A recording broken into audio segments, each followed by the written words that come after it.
Κάθε φορά λέω πόσο ενδιαφέρον είναι τα θέματα τα οποία επεξεργαζόμαστε και σήμερα το θέμα μας έχει να κάνει το πώς μπορούμε να μετατρέψουμε το άγχος μας πραγματικά και να το κάνουμε δημιουργικό.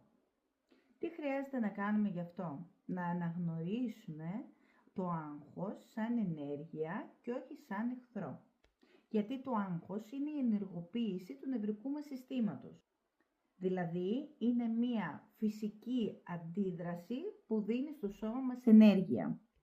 Αντί λοιπόν την επόμενη φορά να λες ότι έχω άγχος, σκέψου ότι θα ήταν ενδιαφέρον να χρησιμοποιείς τη φράση που λέει ότι εγώ αυτή τη στιγμή είμαι έτοιμος για δράση.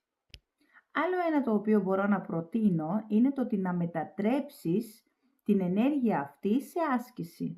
Και τι σημαίνει αυτό? Η μετατροπή αυτή μπορεί να γίνει, ας πούμε, από την ένταση την οποία μπορεί να νιώθεις, να χρησιμοποιήσεις μια βόλτα στο πάρκο, να πας να περπατήσεις, να βάλεις μια χαλαρωτική μουσική να ακούσεις ή μέσα από την αερογράφικα να κάνεις έναν αλγόριθμο για απελευθέρωση αρνητικών συναισθημάτων ή μπλοκαρισμάτων.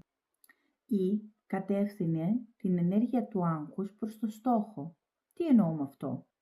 Η ενέργεια του άγχους χρειάζεται νόημα. Αν την αφήσεις χωρίς κατεύθυνση, αυτή γίνεται ανησυχία. Έτσι λοιπόν αυτό το οποίο χρειάζεται να της δώσεις σκοπό, ώστε να γίνεται δημιουργική. Ρώτα τον εαυτό σου, τι είναι αυτό το οποίο σε αγχώνει πραγματικά. Και επίσης ρώτησε το πώς θα μπορούσες να το μετουσιώσεις για να γίνει δημιουργικό.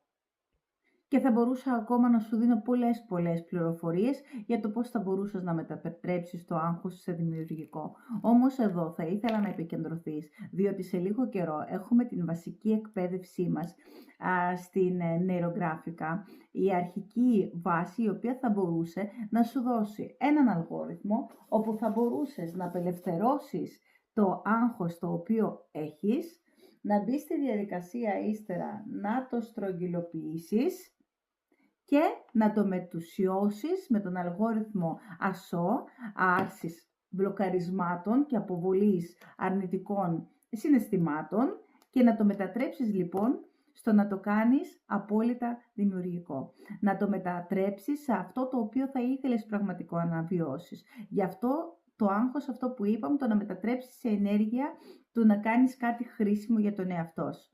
Έτσι λοιπόν η επιλογή είναι με σένα. Μην ξεχάσεις το ότι η εκπαίδευση ξεκινάει τον Νοέμβριο και θα μπορείς να έχεις τη δυνατότητα να αποκτήσεις αρκετούς αλγοριθμούς